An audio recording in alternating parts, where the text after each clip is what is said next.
बाबा तुमचं नाव सांगा मला आणि घटना तुम्हाला केव्हा माहित झाली?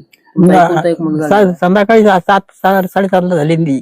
बर मग काय त्याच्यातून मग माहित झाल्यावर मग ते येत होतं आणत होते पाहुणे त्याला. हा, हा.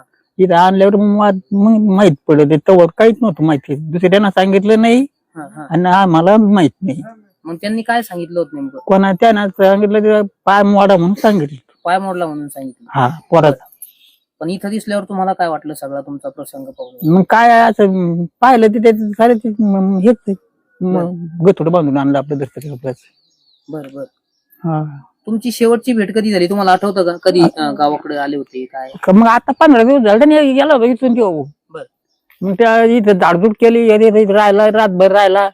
उद्या मला म्हणून गडाला गेला. गडा काढायची म्हणून आम्ही पाहायला गेलो. मग ते कागदपत्र गोळा करा मग आम्हाला सांगितलं की तसं दुसऱ्या रोजी आंबडला गेला. ते कागदपत्र आणले की दुसरे 2-3 बारे 2-3 आणले. मग उद्या जायचं होतं ते शेजारी म्हणजे काढून देणार होता. त्याच्या सासू माय मेली तिची. मग मला राहू दे पुढे द्या तुरचं असं. मग ते राहिलं तर मग आता ते काल भेटला होता तर त्याच्या आधी हेच आमचं झालं जास्त. तिकडे काय करत होते व्यवसाय वगैरे म्हणजे काय? कुठं तिकडे ठेव ट्रकवर होत तो. ट्रकवर चालत होते. हा बर. मग ट्रक चालित होता तर मग ट्रकावर राजेन ते बायकोनं ते घरून काढून दिलं बाबल्या कानान बायकोनं. मग येऊ नको म्हणे. हा येऊ नको म्हणे.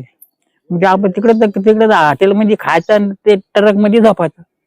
बर. तर मग त्याला आणखी मग काय नाही झालं. मग ही घटना मग हे अशी केली आहे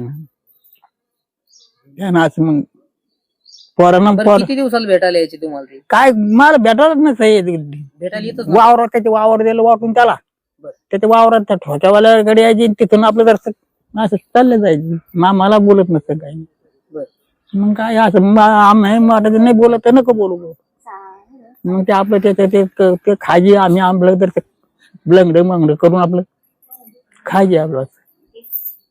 तुमचं नाव बाबा? दामू धोंडीबा चांदगुडी. चांदगुडी.